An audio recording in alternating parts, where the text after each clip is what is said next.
Welcome to Breaking Ties, a new you after divorce. This is your go-to source for practical advice and support for when the divorce process has finished. Join us each weekday for a quick chat where we'll cover a variety of topics related to post-divorce. Together, we'll explore the emotional, financial, and legal aspects of life after divorce and help you find the best path forward for you and your family. Here's your host and Certified Divorce Financial Analyst professional, Mike Fulkerson. Hello, and welcome back to another episode of Breaking Ties, a new you after divorce. I'm your host, Mike Fulkerson, financial advisor and Certified Divorce Financial Analyst professional. So today's topic tackles some pretty powerful emotions once the divorce is final, and that is anger and resentment. And first, I always like to say it's okay to not be okay. Divorce is a loss, and it's normal to feel angry and resentful. These emotions are a part of the healing process.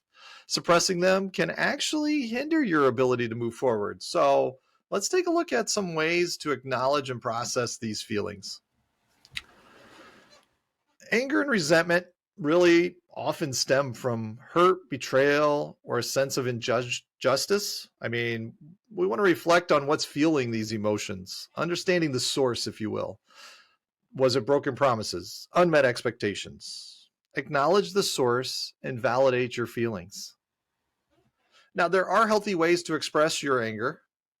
Bottling it up is not usually the way to go.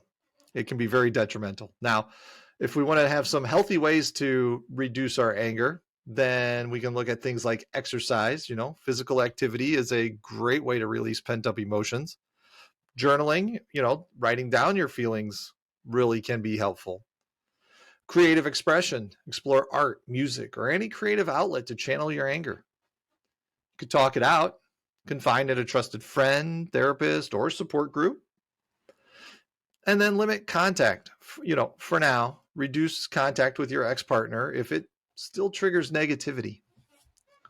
Now, ultimately, we really want to let go of the resentment so that we as individuals can move on. And, resentment really is anger that festers, and holding on to it does kind of hurt you. If we're going to let go, let's start with, forgive, not for them, but for you. All right. Forgiving doesn't condone anyone's actions, but it does allow you to release the negativity and move on. You're going to want to focus on what you can control. You can't change the past, but you can control your present and your future. And then shift your perspective. Reframe the situation. Look for lessons learned and opportunities for growth from there. Remember, healing takes time. There's no magic wand for erasing anger or resentment. You want to be patient with yourself. These emotions may linger, but with time and effort, their intensity will decrease, generally speaking. You could also look at seeking professional help. If the anger and resentment are overwhelming or preventing you from moving on, consider seeking some help. A therapist really can provide guidance and support to navigate these complex emotions. I want to thank you for joining me on this episode of Breaking Ties, a new you after divorce. Should you have any questions on today's topic, drop them in the comments or shoot me an email, give me a call. My information's all over here. Divorce is not the end of your story. It is the start of your next great chapter. And with that, take care.